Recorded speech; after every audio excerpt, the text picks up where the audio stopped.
Recorded Books and RB Digital present Breaking Chaos by Ben Galley, narrated by Maura Quirk and Samuel Rukin.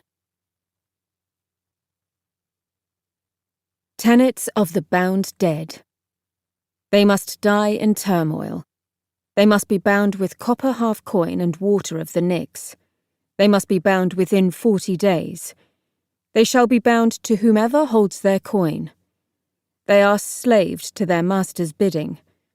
They must bring their masters no harm.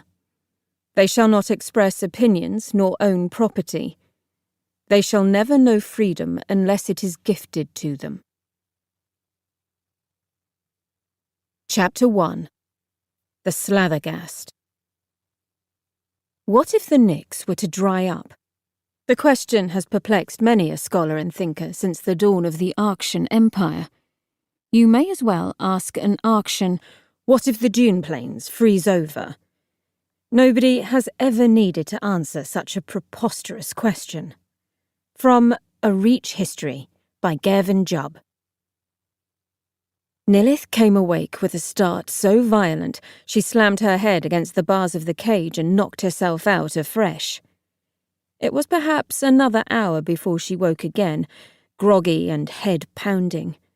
She kept her eyes shut and probed with her senses instead. There had been many occasions on her quest where Nilith had awoken, aching, bewildered, knowing some great evil was nearby. Far too many times, in fact, and here she was once more. She was growing rather exhausted with it. She would have sighed, but there was a quiet to her surroundings she did not want to shatter. Nilith pieced together her situation. She was on her back. A rough wooden surface jiggled beneath her, hot with the sun every time her cheek rolled onto a fresh portion. She was clothed, or so it seemed. Every brush of the fabric felt like the scuttling of insects. Somebody whistled nearby, faintly and tunelessly. There was a stench, too. Maybe hers. And she ached. Oh, how she ached. This was no torn muscle or gaping wound. It was as if a poison burned through her veins. Nilith racked her brains, trying to remember being cut with a blade, trying to fathom the black void in her memory, the one between this painful moment and a man and a wagon, and a creature in a cage. Her eyes snapped open, finding an eyeless slab of grey meat grinning at her through criss-cross bars. 3 fat tentacles flapped at the iron. Skeletal hands with claws of blue smoke groped for her, but the bars held them back.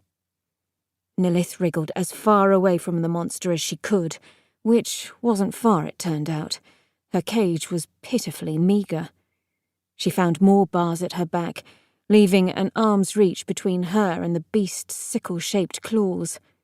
It whined, blubbering charcoal saliva from its lips and blue fangs, and Nilith kicked at the bars. The creature curled up on itself with a hissing laugh, its barbels waving at her from a coil of sweaty flesh. It tapped its vaporous talons idly against its arms, counting the moments she stared at it. Movement beyond the monster caught her attention. Her head snapped up to a black shape stenciled against a bright sky.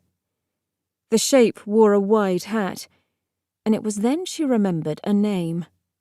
Chaser Joby. Whether it was rage or panic that forced Nilith upright, she didn't know, but she was soon thrashing around trying to glimpse a horse and a falcon. She was thankful to find Anoish behind her, tethered to the wagon and staring at her dolefully. He was leaving as much space between him and the vile creature as possible, his rope taut. Dried foam coated the horse's lips. Bazelle was nowhere to be seen, and the sky too bright to search for him properly. To keep listening to this audiobook, I've left you a link in the description so you can do it, at no cost thanks to Audible's 30-day free trial.